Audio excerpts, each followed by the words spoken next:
In the mountains to the west, the Shia Muslims, led by Sheikh Anwari, were making daily inroads into Kabul itself.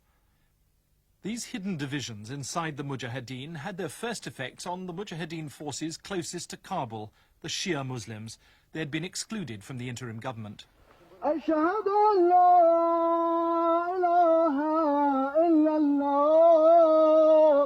Secure in their mountain fastness, the Sanglak Valley, the Shias were regarded as heretics by ultra-Orthodox Muslims like Hekmatyar. Yet they'd resisted the Russians as bravely as anyone. Last year they won a 7-week battle here against a superior force of Soviet paratroopers. When we got there, we found that the Shias were among the best disciplined of all the groups of Mujahideen. Each day, their training prepared them for the coming battle for Kabul. They were mostly Mongolian by origin, the descendants of Genghis Khan's men. Over the centuries, for all their toughness, they'd become an underclass inside Kabul.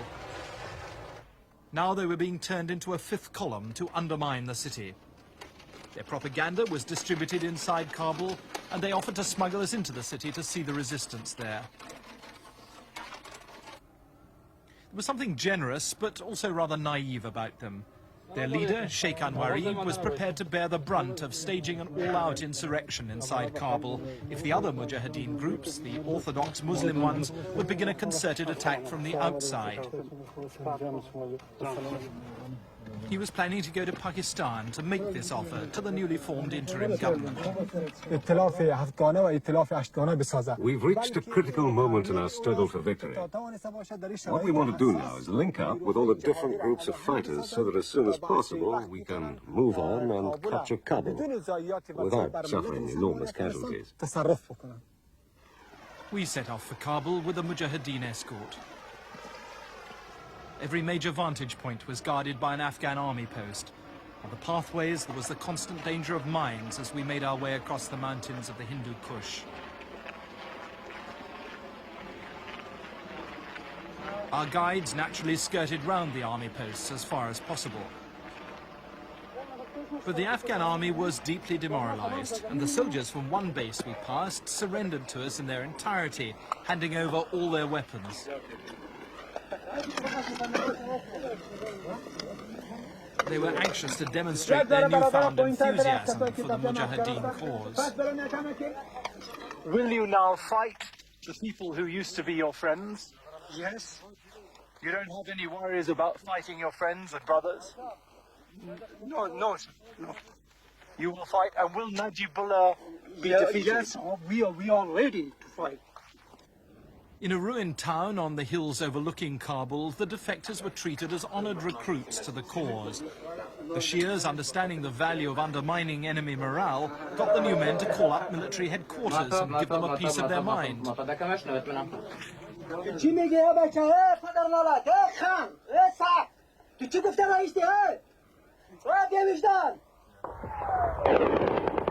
Under cover of darkness, we headed into Kabul. The army posts we had to pass were scared of being attacked themselves. The soldiers called out to each other and kept on firing all night long. By dawn, we'd slipped past them. We'd penetrated into Kabul. We were picked up and driven to the center of town. It was a grim place, a city under siege. Coming up to another APC here. It felt close to breaking point. Western diplomats had packed up and gone. As an act of bravado, our guides took us to the British embassy so that the head of the resistance could walk past with me, on camera. Then, at a safe house, our guides shaved off the beards, which are the mark of the Mujahideen, and waited for two key undercover agents to collect us. Military jeep coming up ahead of us. They drove us round in a government vehicle, which, with consummate cheek, they'd obtained for us. This is clear evidence of the degree to which the resistance movement has penetrated the system in Kabul. We've changed vehicles now, and the one we're in is a jeep belonging to a commander of the Afghan equivalent of the KGB, Jihad. And the two men with us are both officers of Jihad. We were taken on a tour of some of the best guarded places in Kabul, including Jihad headquarters itself and the Soviet embassy. It was distinctly nerve-wracking.